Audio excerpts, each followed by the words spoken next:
pagi anak-anak semuanya. Mudah-mudahan kalian dalam keadaan sehat walafiat ya. Bagi yang muslim, selamat berpuasa, tetap kuat puasanya dan tentunya nggak boleh batal ya. Kan sudah kelas 4 nggak boleh batal ya. Tetap semangat ya, harus kuat pokoknya. Baik, anak-anak, kemarin kita sudah belajar di video pertama. Kita sudah belajar tentang pengertian data, kemudian data itu dari mana, kemudian mean, median, modus. Nah, hari ini kita akan belajar bagaimana data itu kita buat sampai menjadi diagram batang dan diagram garis ya. Jadi untuk saat ini Bapak akan kita akan belajar sama-sama bagaimana data itu kita tulis dalam bentuk tabel, kemudian dilanjutkan dengan menjadikan data tersebut ya menjadi diagram batang atau diagram garis ya, dan diagram garis ya. Oke, baik, tanpa menunggu lama lagi kita langsung belajar saja ya. Hari ini kita belajarnya di kelas ya. Mungkin kalian sudah kangen, ini kelas kita ya, kelas kita untuk belajar. Mudah-mudahan kalian tambah kangen dengan sekolah dan mudah-mudahan di tahun depan kita sudah belajar bersama-sama di sekolah lagi ya. Oke, amin amin ya rabbal alamin. Baik, sekarang kita langsung saja bagaimana cara membuat diagram batang dari sebuah data. Tentunya sebelum membuat diagram batang kita harus membuat tabelnya dulu ya, membuat tabelnya dulu. Baik, misalnya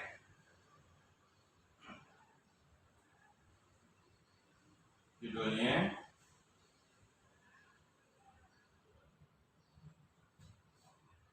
yang pertama, menafsirkan data dalam bentuk tabel. Oke, jadi sebelum kita ke diagram batang, kita ini dulu ya, menafsirkan data dalam bentuk tabel ya.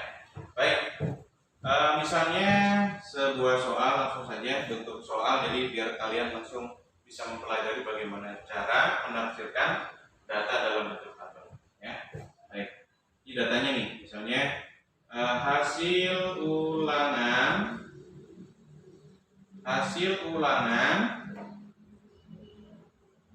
kelas 4 sebanyak 10 siswa. Pelajaran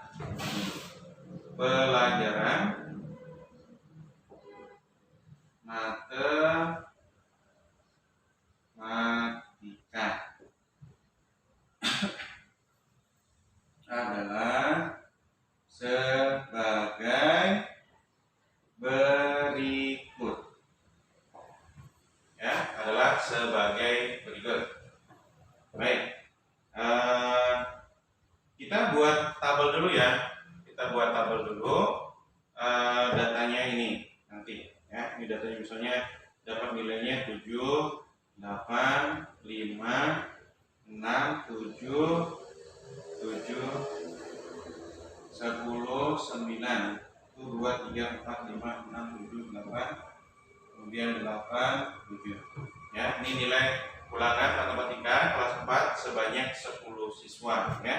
Kemudian setelah itu kita buat tabelnya ya. Kita buat tabelnya terlebih dahulu ya. Terlebih dahulu ini seperti biasa diawali dengan nomor. Ada berapa angka, kita lihat satu yang berbeda ya. 1, 2, 3, 4, 5, 6 ya. Ada 6. 1, 2, 3, 4, 5. Nah, baik.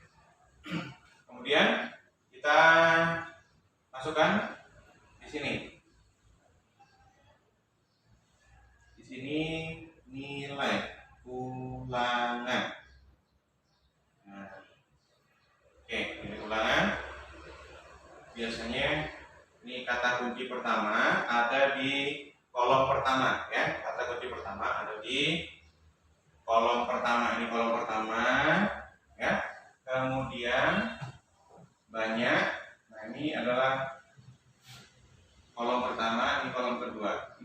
dipelajari baik-baik ya, karena nanti berhubungan dengan pembuatan diagram batang. Ya, ini kolom pertama, ini kolom kedua adalah banyaknya. Banyaknya. Baik, baris pertama nilainya adalah 5. 5 ada berapa orang? 1 orang. Kemudian boleh ditulis juga ya, orang atau 1 siswa. 1 siswa. Kemudian nilai yang kedua ada 6. Ini dibulatin biar ada ketinggalan. 6 ternyata ada 1 siswa juga. Siswa. Kemudian nilai 7 ada 1, 2, 3, 4. Ada 4 siswa.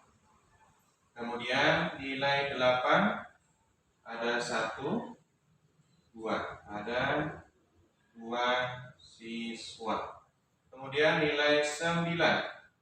Nilai 9 ada 1 siswa. 1 siswa. Kemudian nilai 10 ada 1 siswa. Ada 1 siswa juga ya.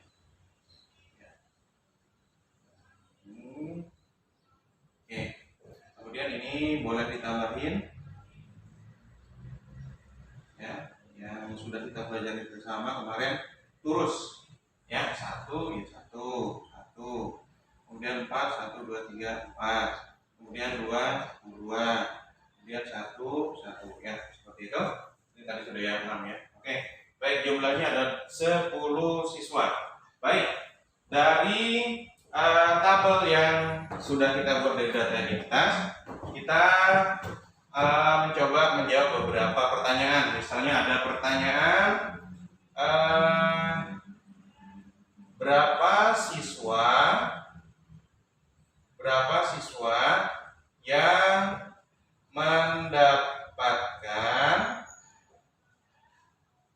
nilai 5.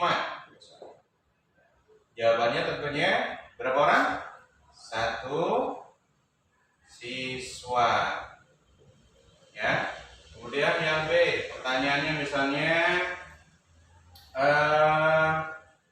berapa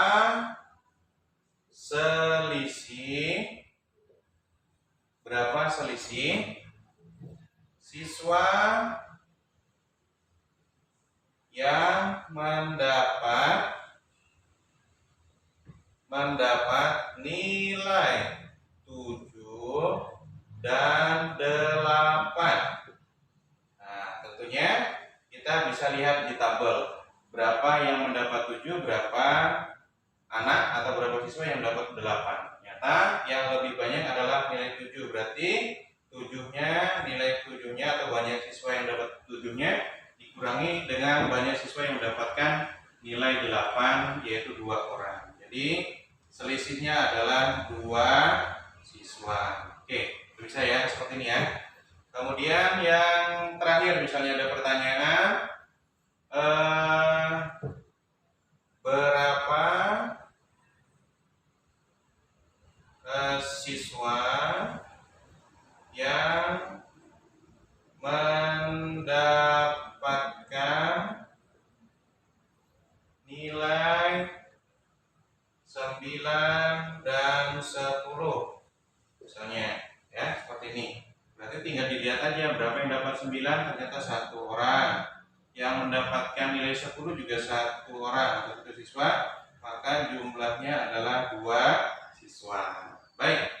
Nah, ini cara menafsirkan data dalam bentuk tabel. Jadi datanya dulu kita masukkan dalam tabel, atau ada juga biasanya tabelnya sudah disediakan, datanya sudah dimasuk dalam tabel, jadi kita tinggal menafsirkan saja, itu lebih gampang lagi ya. Tapi kalaupun datanya masih belum dibuatkan dalam tabel, kalian harus bisa ya, seperti itu. Kemudian yang selanjutnya kita akan belajar tentang data tertinggi dan terendah. Data tertinggi dan terendah. Nah, oke. Jadi anggap saja biar agak cepat ya. Datanya sudah ada dalam bentuk tabel yang sudah kita kerjakan tadi. Kemudian kita belajar tentang data tertinggi dan data terendah. Kemudian kita lanjutkan aja pertanyaannya, misalnya yang D, lanjutannya. Nilai berapakah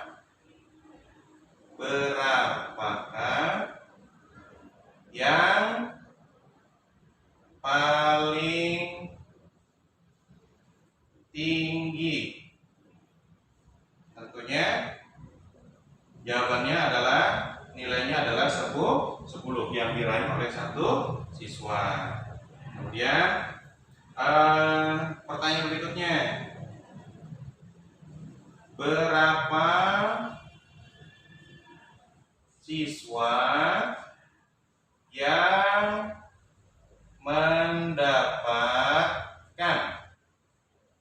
nilai terendah?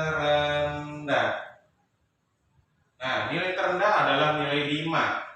Berarti jawabannya berapa?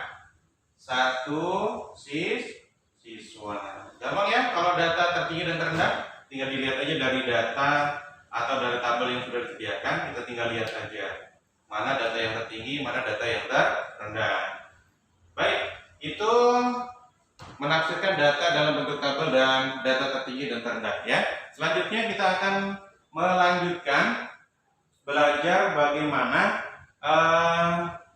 membuat diagram batang. Nah, ini harus diperhatikan ya beberapa hal, karena biasanya anak-anak itu kurang fokus atau kadang-kadang kurang terlalu paham ketika menafsirkan data dalam tabel itu ketika dikonversikan menjadi diagram batang. Jadi ada beberapa hal yang harus diperhatikan. Nanti Bapak akan jelaskan ya. Jadi tolong diperhatikan baik-baik. Oke.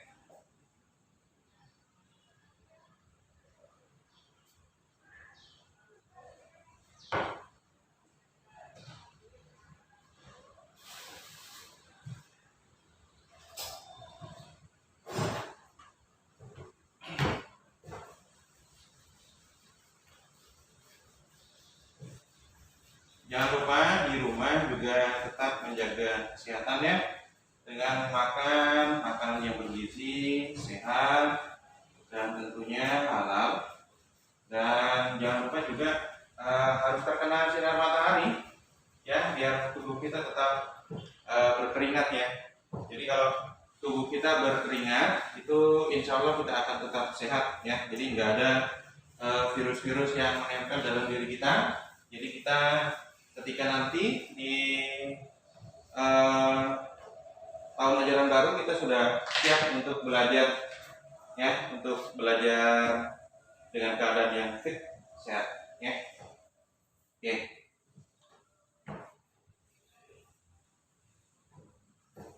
Menyajikan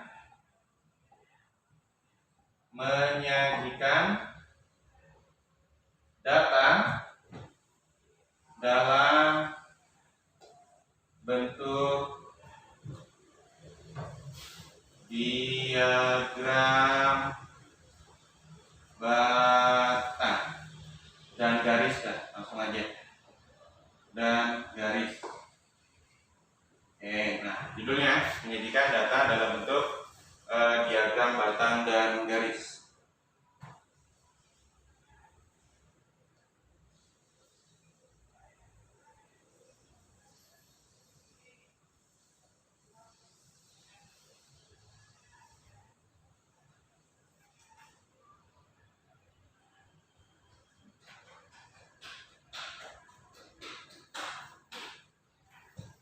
Baik, Bapak contohkan satu soal ya. Berikut data pekerjaan orang tua siswa kelas 4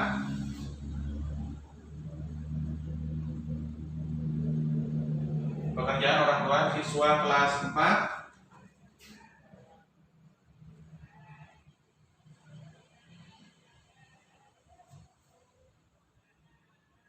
sebanyak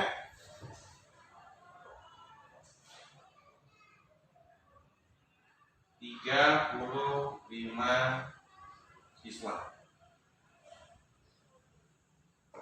Ya. Nah, oke. Misalnya kita belajar dari awal sampai akhir ya, biar bisa semua, betul-betul bisa. Mulai dari data mentah untuk tabel, kemudian diagram batang. Ya, datanya misalnya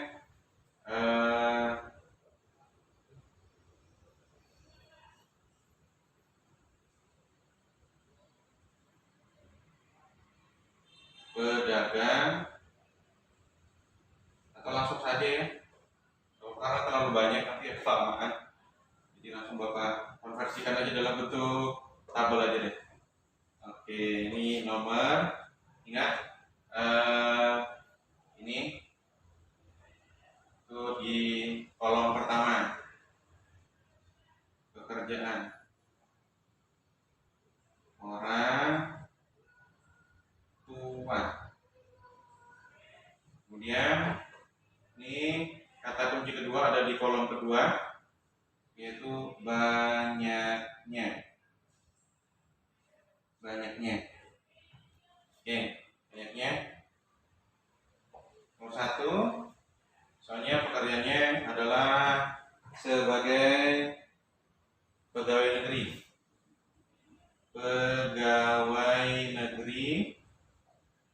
Kemudian 2, sebagai swasta. Pegawai swasta, pedagang, petani,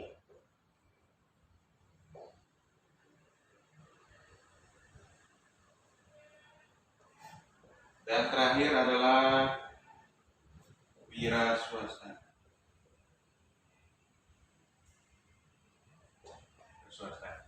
Ya.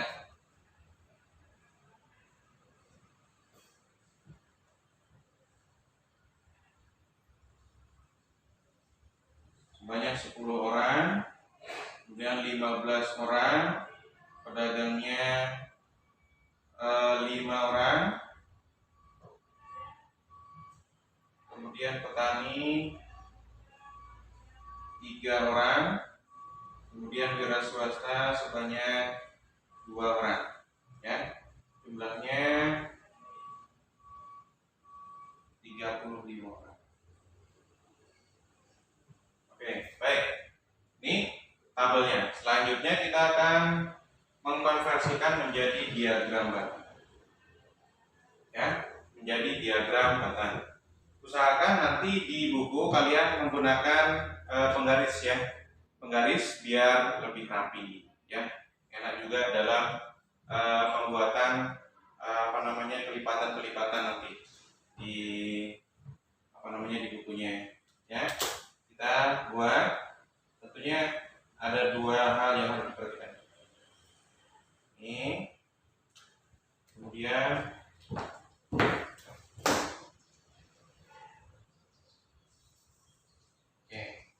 jadi ada dua, yaitu yang vertikal dan horizontal.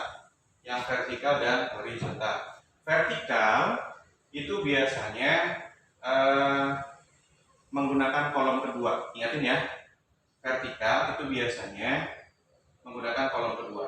Walaupun bisa menggunakan kolom pertama, tapi nanti batangnya dia tidur ya, jadi horizontal, tidak vertikal. Kita akan buat yang vertikal ya, buat diagramnya. Jadi di sini banyaknya ya, banyaknya keterangannya.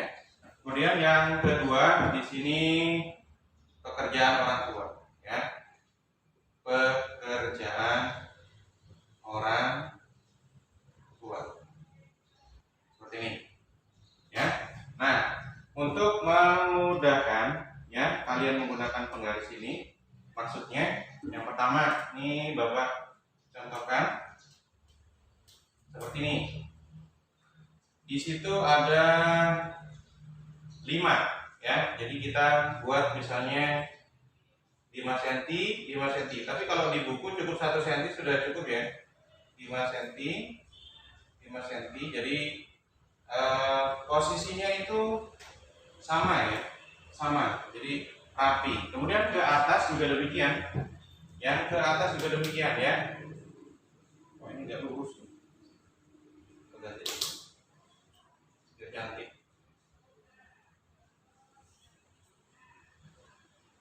Oke. Jadi ke atas juga demikian ya. Ingat harus konsisten, harus konsisten. Karena untuk menentukan kelipatannya ya, untuk menentukan kelipatannya kita harus konsisten.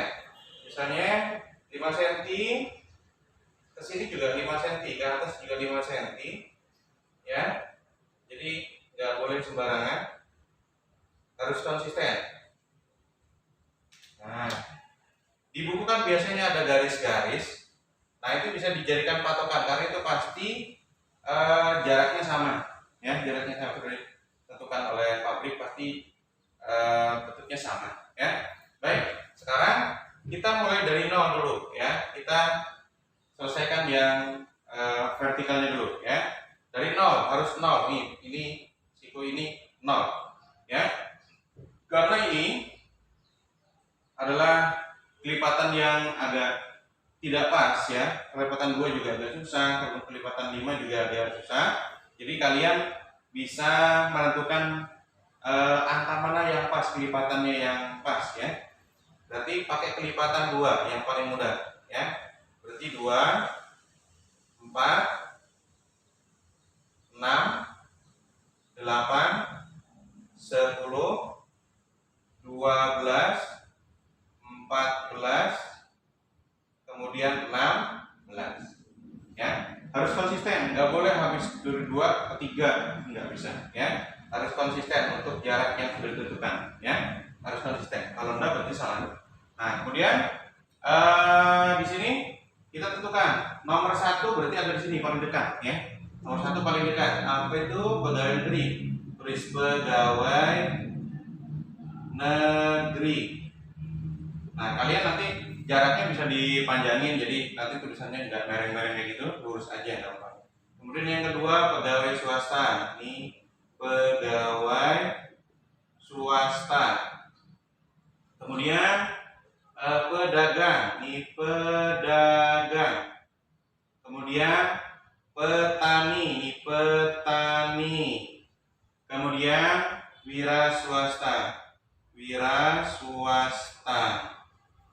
Baik, nah datanya sudah kita peroleh ya, sudah kita tulis datanya seperti ini, tinggal mengkonversikan angka-angka ini dalam bentuk diagram batang ya.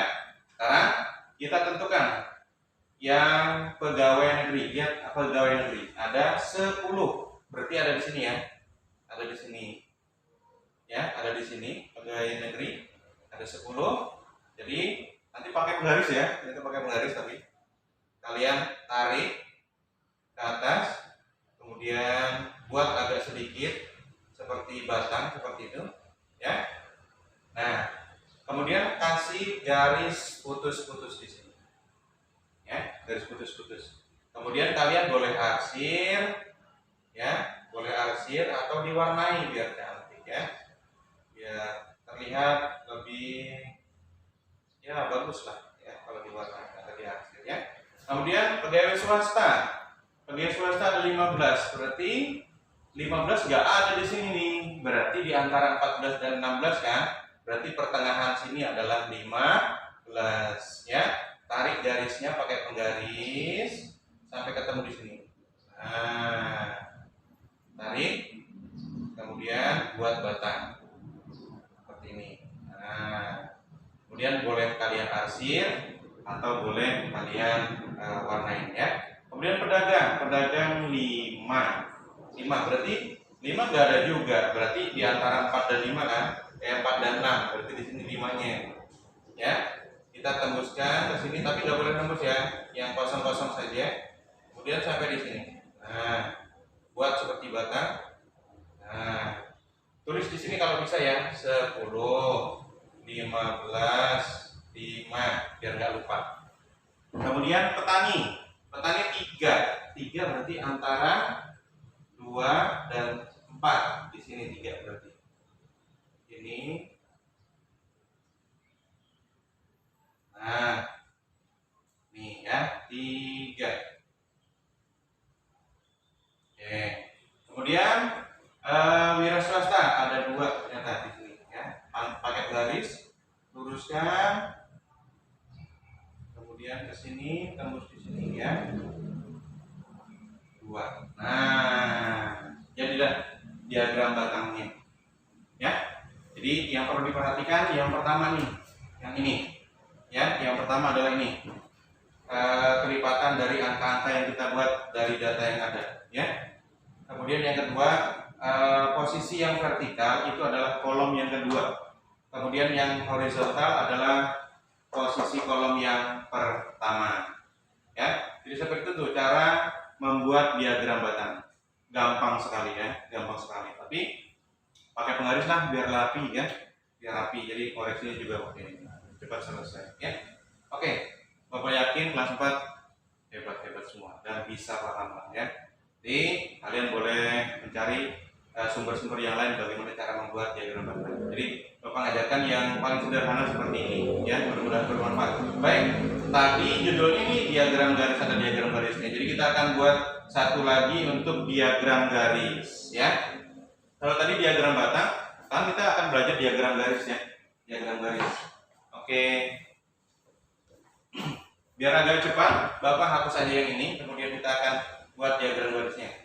Caranya persis sama membuat diagram garis, hanya diagram batang. Tetapi diagram garis ini lebih simpel dan lebih cepat kita buatnya, ya. Lebih simpel buatnya. Baik, sekarang kita tentukan dulu titiknya, ya. Oke. Pegawai negeri ada berapa tadi? Pegawai negeri ada 10. Tarik pakai penggaris sampai di sini. Nah, tertekun di sini. Nah, oke. Kemudian pegawai swasta ada 15. Tarik pegawai swasta pakai penggaris yang rapi, yang cantik sampai 15. Nah, bulatin. Gede. Kemudian pedagang ada 5. Pedagang ada 5, cari angka 5 di sini. Ya, ternyata ada ini. Bulatin. Kemudian petani ada 3. Petani ada 3. Ting. Tarik sini. Nah, sampai di sini 3. Kemudian 2. Swasta. Tarik. Pakai penggaris ya, yang cantik. Nah, oke. Kalau sudah, ya garis bantunya nanti boleh biar cantik dihilangin, ya nanti. Makanya buatnya pakai pensil dulu. Kemudian baru kita tarik garisnya dari 0 sini. Tarik, kemudian tarik, ya, kemudian tarik. Nah, ya, tarik, kemudian tarik. Nah, jadi deh. Ini tinggal dikasih nomor 15, 5, 3, buat. Nah, selesai buat diagram garisnya. Oke, lebih gampang ya diagram garis. Oke, jadi sampai di sini dulu materi kita kali ini untuk materi penyajian data. Nanti kita akan lanjut ke di video yang ketiga ya. Tapi gampang aja video yang ketiga ya. Tapi yang paling agak susah yang ini ya. Jadi yang pertama harus diperhatikan ini, Bapak ingatkan lagi. Ini angkanya harus pas, nggak boleh sembarangan ya. Jadi harus pelipatannya betul. Kalau pelipatan 1, 2, 3, 4, 5 harus konsisten ke atas. Kemudian kalau 2 ya 2, 4, 6 dan seterusnya. Kalau 3, 6, 9 dan seterusnya. Kalau 5 dan seterusnya. Jadi harus kelipatan ya. Kalau ada angka di antara itu ya dikira di posisinya di mana kita lihat angkanya baru dibuat. Oke, jadi demikian materi kita hari ini. Mudah-mudahan bermanfaat dan nanti akan Bapak kirimkan untuk latihan-latihannya ya. Terima kasih atas perhatiannya. Tetap sehat, jaga iman, jaga imun, jaga aman. Assalamualaikum warahmatullahi wabarakatuh.